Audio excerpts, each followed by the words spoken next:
Bendiciones, muy buenos días, tarde, noche, dependiendo lugar, espacio y horario donde usted pueda recibir esta enseñanza en el día de hoy.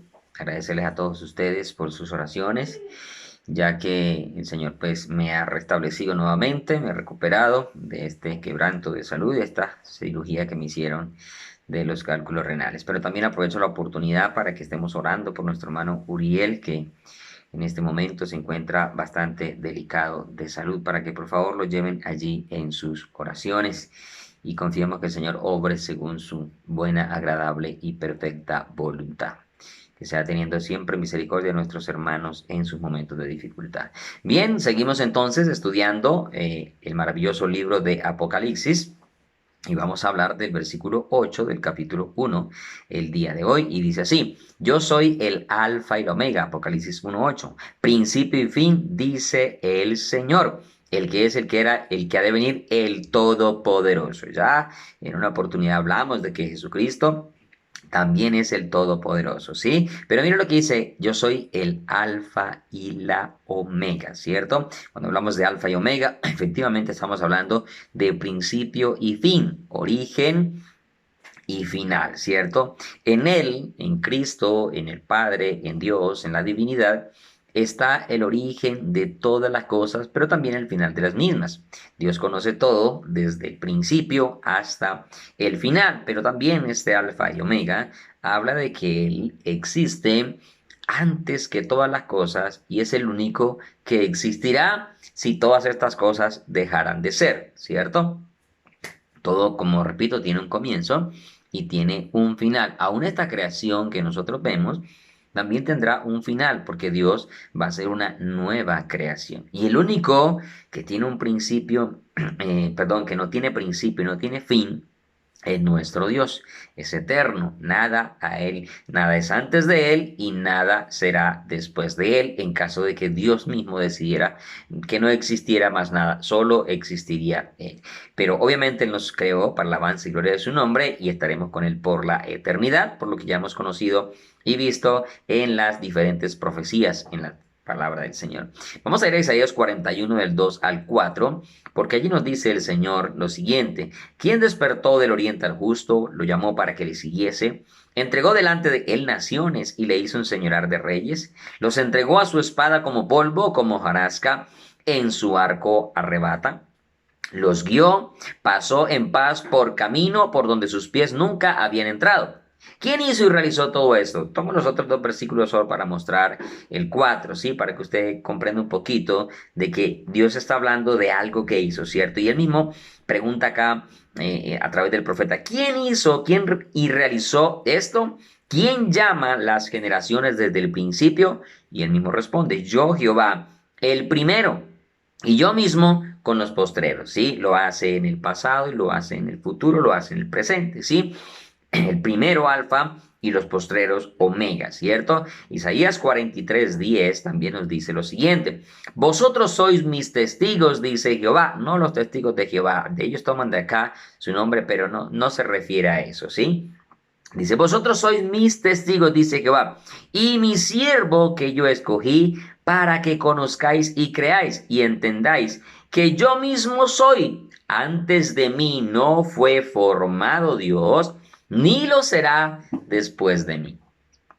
Tenemos un Dios eterno, ¿sí? Y no podemos dudar de ese Dios. Yo no comprendo cómo usted puede creer en un Dios que un hombre hace, fabrica. Sí, que lo hace con leña, que lo hace con madera, que lo hace con metal, metal precioso, que lo hace en hierro forjado, lo hace con plata, en fin, lo hace de barro, sí, lo hace de cerámica. ¿Cómo puede usted creer en algo que tiene un comienzo y que con cualquier evento, cualquier cosa, puede tener un final? Una caída lo desbarata, un incendio acaba con él o cualquier otra circunstancia, ¿cierto? ¿Cómo puedes creer en un Dios como ese y no crees en un Dios que existe desde la eternidad y que no ha sido formado nadie antes de él, porque él es autoexistente y no lo será después de él? Y si él mismo quisiera acabar con todo esto, lo hiciera, ¿sí? Pero él obviamente tiene unos planes y entre esos planes estás tú y estoy yo y todo aquel que quiera seguir esos planes. Para ello, obviamente, necesitamos a Jesucristo en nuestro corazón como Señor y Salvador y guardar sus mandamientos para poder estar en esos planes incluidos. Entonces, me dice, antes de mí no fue formado Dios, ni lo será después de mí. No habrá nada que sea antes de él, ni que vaya a ser posterior a él. Es imposible. El mismo Isaías 44:6 dice, así dice Jehová, Rey de Israel y su Redentor, Jehová de los ejércitos, yo soy el primero, yo soy el postrero, y fuera de mí no hay Dios. Hermano, amigo que de pronto puedes también escuchar esta enseñanza, ríndete a Jesús, ríndete a los pies de Dios, al Dios verdadero, al invisible, al inmortal, al que está en el cielo, no frente a una imagen, porque este Dios del que estamos hablando, Alfa y Omega, principio y fin, él no acepta otro Dios y aborrece todo tipo de adoración a imágenes, sean de hombres, sean de peces, sean de reptiles, sean de los cielos, sea cualquiera que sea objeto creado o cosa creada, Dios no permite que se le adore, porque eso se llama idolatría, ¿sí? Entonces, él mismo lo dice, fuera de mí no hay Dios. Obviamente no hay Dios verdadero, porque el hombre se ha creado infinidades de dioses, ¿sí? En Apocalipsis, varios versículos nos hablan precisamente de Jesucristo también como Alfa y Omega. Mire, Apocalipsis 1:11 dice lo siguiente, que decía, yo soy el Alfa y la Omega, el primero y el último. Escribe en un libro lo que ves y envíalo a las 7 iglesias que están en Éfeso, Esmirna, Pérgamo, Tiatira, Sardis, Filadelfia y la Odisea. Bueno, ¿y quién será este que dijo, yo soy el Alfa y la Omega? Bueno, sigámoslo leyendo. Versículo 17 de Apocalipsis 1. Dice, cuando le vi, caí como muerto a sus pies y él puso su diestra sobre mí diciéndome, no temas, yo soy el primero y el último. ¿Y quién sería ese que estaba hablando? ¿Cierto? Pues obviamente es Jesucristo. Leamos Apocalipsis 2:8 y dice lo siguiente, y escriba al ángel de la iglesia en Esmirna, el primero y el postrero, el que estuvo muerto y vivió, dice esto. Clarito, ¿cierto? No podemos tener duda de que Jesucristo es Dios y que por ser Dios también es Alfa y Omega, y por ser Alfa y Omega no existe nadie antes de él ni después de él. Antes de él no fue formado Dios y después tampoco lo será. Qué linda la escritura, ¿cierto? Cuando nos dedicamos a escudriñar y, como digo, y no a cabalgar o simplemente a prestar atención a comentaristas y eso, sino a centrarnos en la escritura, nos damos cuenta realmente cómo la palabra de Dios solita se expresa, se da a entender, se da a conocer. De hecho, dentro de la regla de la hermenéutica dice que el mejor intérprete de la Biblia es ella misma. Y qué lindo que estos versículos nos dejan claro que Jesucristo es Alfa, es Omega, que Él es antes de todo y será después de todo. O sea, qué maravilloso, ¿cierto? Es la escritura, dice. Entonces, escriba el ángel de la iglesia en Esmirna, el primero y el postrero, el que estuvo muerto. ¿Y quién fue el que estuvo muerto?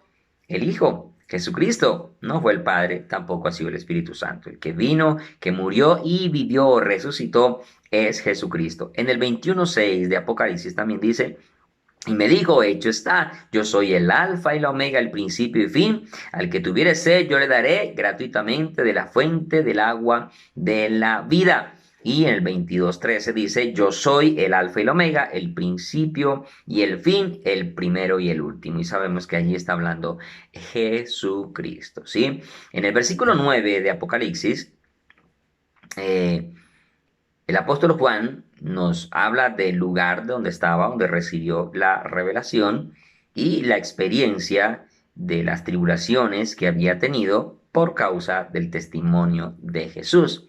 Dice el versículo 9, yo Juan, vuestro hermano y copartícipe vuestro en la tribulación, óigase bien, Juan es hermano nuestro, y copartícipe, es decir, que él participó también de las tribulaciones, lo que significa, ya lo hemos enseñado muchas veces, que todos los cristianos pasamos por tribulaciones. Ojo, no la gran tribulación. La gran tribulación es un evento muy diferente, muy distinto a las tribulaciones que necesariamente todos nosotros debemos de pasar. La Escritura nos dice allá en Hechos también que es necesario, el apóstol Pablo, que a través de muchas tribulaciones entremos al reino de los cielos. Las muchas tribulaciones no es la gran tribulación que el Señor Jesús habló en Mateo 24, que nos dice que habría gran tribulación, la cual nunca había visto ni la habrá después de esa. Así que ahí estaba hablando Jesús de un evento en particular y que sabemos nosotros que sucederá precisamente posterior al arrebatamiento, entre el arrebatamiento y la segunda venida, aunque muchos nieguen, aunque muchos digan que no hay arrebatamiento, aunque muchos digan que arrebatamiento y segunda venida es el mismo evento, no lo es, no lo es. Sí, pero no es el caso, ya lo hemos enseñado en otras oportunidades. No es el caso pues a tratar hoy, ¿sí? Entonces, mire, Él nos habla, hermano nuestro, ¿sí? Y mire, un apóstol de Jesucristo, ¿no? Y no tenía problema con decir que era hermano nuestro, hermano de los hermanos en la época que podían leer sus escritos o que lo conocieron, ¿cierto? Hoy en día los grandes apóstoles no se les puede llamar por el nombre y a veces se les llama por el nombre y se ofenden. Yo soy el apóstol, no tienen que decirles ni siquiera pastor, sino apóstol, ¿sí? Entonces mire, y Juan dice, vuestro hermano, ¿cierto? Y un verdadero apóstol, no como los apóstoles de hoy en día que son falsos. Dice, vuestro hermano y copartícipe vuestro en la tribulación, en el reino y en la paciencia de Jesucristo. Estaba en la isla llamada Patmos por causa de la palabra de Dios y del testimonio de Jesucristo. No estaba allá porque estaba tomando playa, brisa y mar, o estaba en vacaciones, estaba encarcelado en esa época, lugar para llevar prisioneros, ¿cierto? Y lo llevaron allá como ya que no pudieron matarle, literalmente, aunque él fue, obviamente, según cuenta la historia, fue echado con aceite hirviendo y no pudieron acabar con él, porque obviamente el Señor todavía no había terminado sus planes y propósitos, porque nada puede acabar con tu vida o con mi vida hasta que no se cumplan los planes y propósitos de Dios. Y aquí quiero hacer un pequeño paréntesis. Usted sabe que uno pasa por momentos de dificultad y angustias muy grandes en nuestra vida y por nuestros errores, pecados, equivocaciones o por cualquier otra circunstancia. De pronto las cosas no te salen bien por X o Y circunstancias, ¿sí? Y de pronto todo lo que tú tienes planeado, pensado, no sale de la manera como crees y llegas a tener momentos difíciles, ¿sí? Bueno, yo también he pasado y paso por esos momentos difíciles donde uno, como el mismo profeta Elías y otros profetas, quisieron pues la muerte, ¿cierto? Y uno en un momento desea como que morir es mejor que seguir viviendo. Y en estos días que me iban a operar, yo nunca le he tenido miedo pues a esos procedimientos. No soy el que más procedimientos de esa clase haya tenido, pero obviamente ya he tenido dos experiencias acerca de cirugías. Y en medio de tanta angustia, dificultad y lucha, eh, cuando me enteré, cuando ya me llaman, porque eso fue una cosa, yo no sé, es muy rápido, para mí fue muy extraño, yo no pensé que me iban a operar tan rápido. Voy el martes a una cita, al jueves me llaman el anestesiólogo y al viernes me llaman para decirme que el lunes voy a tener la cita. O sea, en estos momentos de pandemia yo pensé que eso ni por ahí cerca iba a estar, ¿sí? Entonces me entero, pues, ya me llaman, me dan la hora y obviamente uno en la noche del sábado, sí, estoy hablando del sábado anterior a a la cirugía, como que con tanta, uno derrama su corazón delante del Señor y le decía al Señor que, ojalá no despertara más de la cirugía. Bueno, de pronto, perdóneme si no quiero mover tampoco sentimientos ni mucho menos, para que no me vayan a malinterpretar, solo que hablando de esto, quiero tocar esto y porque precisamente lo de Juan me lleva a pensar en esto, ¿sí? Que no pudieron acabar con la vida de Juan aun cuando fue también torturado por causa de la palabra, era porque el Señor todavía tenía planes para Juan, ¿sí? Y tenía cosas maravillosas como esta revelación del Apocalipsis, ¿cierto? Entonces yo le pedí al Señor que ojalá pues me quedara allí para no tener tampoco dolor humanamente y poder partir con el Señor. Bueno, yo esa noche derramé mi corazón delante del Señor y al otro día cuando me levanto por la mañana que hago mi devocional personal o bueno, mi oración personal y de acuerdo a lo que me correspondía, porque yo manejo un orden para hacer mis devocionales personales, entre el pasaje que leí, el Señor me daba una respuesta a lo que yo le había pedido la noche anterior. Y el versículo es el Salmo 118, versículo 17 dice, no moriré, sino que viviré y contaré las obras de Jehová. Yo leí el versículo y la verdad yo me reí, yo me reí, pero a la vez me gocé de cómo Dios tiene en cuenta cada circunstancia de nuestra vida y siempre tiene una respuesta a lo que nosotros, cuando le oramos con corazones contritos y humillados, vamos a Él o le pedimos, Él siempre tiene una respuesta. Bueno, cerrando allí el paréntesis, vemos entonces que Juan comparte la experiencia de la tribulación que había tenido, persecuciones por causa de su fe, por causa de la palabra, de la predicación, ¿sí? Y como también con tranquilidad y con paciencia y con el ánimo dispuesto a seguir con la obra, manifiesta eso, ¿cierto? Y hay momentos donde uno a veces también tiene que compartir ciertos aspectos de nuestra vida para motivar o animar a otros hermanos a continuar adelante o afirmando su fe, en fin, como el apóstol Pablo había sido golpeado, había sido apedreado y al otro y se para de donde lo habían dejado como muerto y luego va y les dice es necesario que a través de muchas tribulaciones fue confirmando los ánimos de los discípulos y diciéndole que era necesario que a través de las tribulaciones entráramos al reino de los cielos. Bueno, situaciones como esa, ¿cierto? Entonces, no obstante, obviamente por el apóstol pasar por las pruebas, que está sometido a todo cristiano, ¿sí? Porque todos nosotros pasamos por pruebas, ¿sí?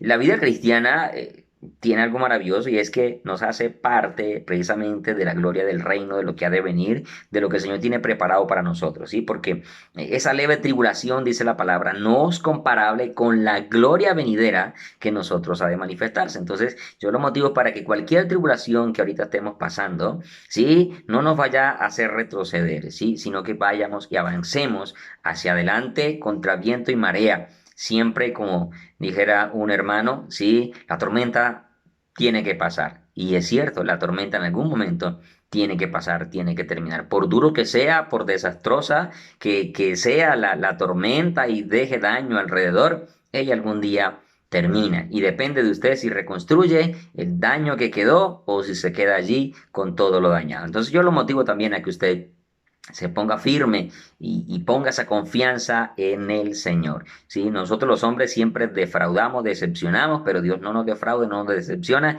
y Él nos restaura, nos levanta y nos anima a continuar adelante. Juan obviamente estaba allá en ese exilio en Patmos, una cárcel que tenía allá.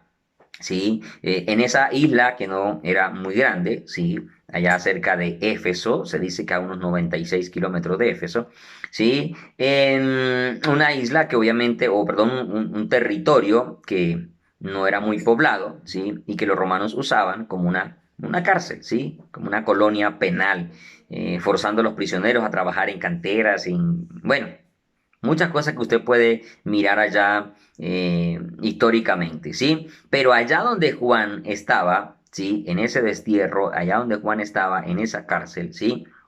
Juan recibió esa maravillosa revelación y él estaba allá obviamente por causa del testimonio de Jesucristo. Hay veces que tenemos que afrontar muchas persecuciones, situaciones severas, difíciles, ¿sí? Pero hace parte de nuestra vida cristiana y mucho más debemos de continuar si de pronto las tormentas o las situaciones difíciles, las persecuciones que estamos presentando es por culpa nuestra, todavía mucho más. Que el Señor nos ayude y nos fortalezca siempre a asumir lo que tengamos que asumir, pero también a fortalecernos en Él para poder superarnos y poder salir adelante, ¿sí? Sabemos que por causa del testimonio de la palabra, muchas personas, discípulos, apóstoles incluso, habían muerto, pero Juan no fue muerto de esa manera y no quiso dejar tampoco de predicar y obviamente se ganó esta penalidad allá en la isla Palma, ¿sí? Entonces, sin embargo, como repito, Dios todavía tenía propósitos para con Juan, ¿sí? Para con Juan. En el versículo 10, volviendo ya a Apocalipsis, para avanzar otro versículo más, dice que Juan estaba en el Espíritu, ¿cierto? Dice versículo 10 de Apocalipsis 1, yo estaba en el Espíritu en el día del Señor y oí detrás de mí una gran voz como de trompeta. Mire, vamos a hablar de esta parte de que dice que Juan estaba en el Espíritu, es una experiencia obviamente sobrenatural, aunque no me gusta usar mucho la palabra sobrenatural, pero sí es una palabra que define algo que no es de este mundo, ¿cierto? Que no es natural, pues, sí, que no es común, que no es cotidiano, ¿sí? Una experiencia porque viene de lo sobrenatural, sobre lo natural, ¿sí? Entonces, pero Juan tiene esta experiencia para recibir la revelación más grande de todos los tiempos. Si bien es cierto, en el Antiguo Testamento hay unas revelaciones maravillosas y yo veo que Moisés recibe una revelación del pasado, porque Moisés no estuvo el primer día de la creación, ni el segundo, ni ninguno de esos días, ¿cierto? Y recibe una revelación hacia atrás, ¿cierto? Hacia el pasado, donde efectivamente nos narra la historia de la creación y creemos que Moisés escribió el Pentateuco, ¿cierto? Los 5 primeros libros y está allí una revelación hacia atrás, hacia el pasado, pero Juan tiene una revelación hacia el futuro, ¿cierto? Pues la mayor parte hacia el futuro, aunque también nos habla de un presente y también nos habla de un pasado. Pero la revelación de Apocalipsis va enfocada más hacia el futuro casi en todos sus capítulos, a excepción de los primeros. A una excepción del primer capítulo, porque del segundo en adelante ya se enfoca en un presente de las iglesias de ese entonces, de allá de Asia, y del 4 en adelante ya comienza a enfocar hacia el futuro, tanto de la iglesia, terrenalmente hablando, como de las cosas que iban a suceder acá en la tierra, con los sellos, las trompetas, las copas, que bueno, más adelante estaremos hablando al respecto, ¿sí? Entonces, Juan recibe o tiene esta experiencia en el Espíritu para recibir la revelación más grande de todos los tiempos que nosotros podemos hoy en día tener, leer, meditar, escudriñar y poder prepararnos también para escapar de las cosas que realmente vendrán acá, ¿sí? Estar en el Espíritu, vamos a hablar de eso, de qué significa estar realmente en el Espíritu, ¿sí? Eh, Ezequiel nos deja ver, que es otro de los siervos también que nos deja ver, aparte del apóstol Juan, que tuvo este tipo de experiencia, ¿sí? Estuvo en el Espíritu para recibir una revelación. Eso no significa de que la persona pierde su conciencia, pierde la razón o pierde el conocimiento de las cosas, ¿sí? Porque usted por ahí va a encontrar como Parravicini, por ejemplo, ¿sí? No conozco mucho la vida, pero era un hombre que supuestamente recibía revelaciones y él se volvía como loco y empezaba como que a hacer dibujos, figuras y cosas. Bueno, y a lo último, eso supuestamente eran profecías y cosas parecidas, ¿no? Las instrucciones con Dios no son de locura, no son de pérdida de conocimiento de cosas, sino que son, aunque las revelaciones puedan causar cierto espanto, como vemos que Daniel también tenía unas revelaciones extraordinarias y a veces quedaba como que sin fuerzas de lo que estaba mirando o viendo, pero no quedaba inconsciente de las cosas, aun cuando quedó sin fuerza y cayó como desmayado, él no perdió su conciencia de las cosas hasta que el Señor lo fortaleció, puso su mano, etcétera, estuvo siempre ahí, ¿cierto? Entonces no es que usted se vuelve allá el loco de la congregación y comienza entonces a hablar un montón de cosas y luego esa es la profecía, no, no se trata de una pérdida de conciencia, de una pérdida de la razón o pérdida del conocimiento de las cosas, no.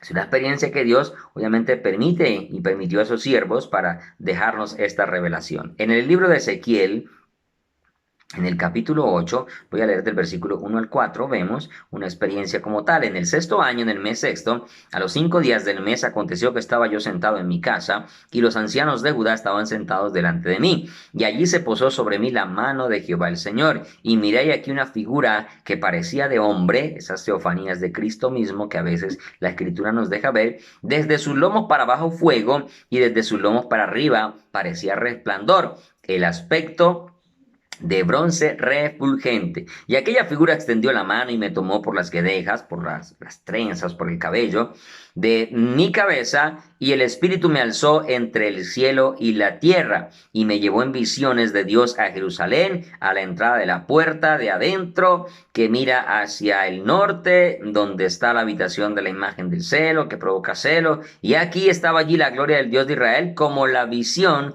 que yo había visto en el templo. Sí, le está hablando claramente claramente de que era una visión y no estaba perdiendo la conciencia, pero tuvo esa experiencia, siente que sale de entre la tierra y el cielo y se eleva, ¿cierto? Vamos a mirar que el apóstol Juan habla de lo mismo y él mismo no sabe cómo expresar esa experiencia. El apóstol Pedro también, cuando estaba allá en Hechos capítulo 10, voy a leer rápidamente porque el tiempo se me está acabando, dice Hechos 10 del 9 al 12, al día siguiente mientras ellos iban por el camino y se acercaban a la ciudad, Pedro subió a la azotea para orar, cercana de la hora sexta, y tuvo gran hambre y quiso comer, pero mientras le preparaban algo, le sobrevino un éxtasis y vio el cielo abierto y que descendía algo semejante a un gran lienzo que atado a las cuatro puntas era bajado a la tierra, en el cual había, bueno, de todos los animales. En el versículo 11 del capítulo siguiente, o sea, perdón, en el capítulo 11, versículo 5, capítulo siguiente, dice, estaba yo en la ciudad de Jope orando y vi en éxtasis una visión,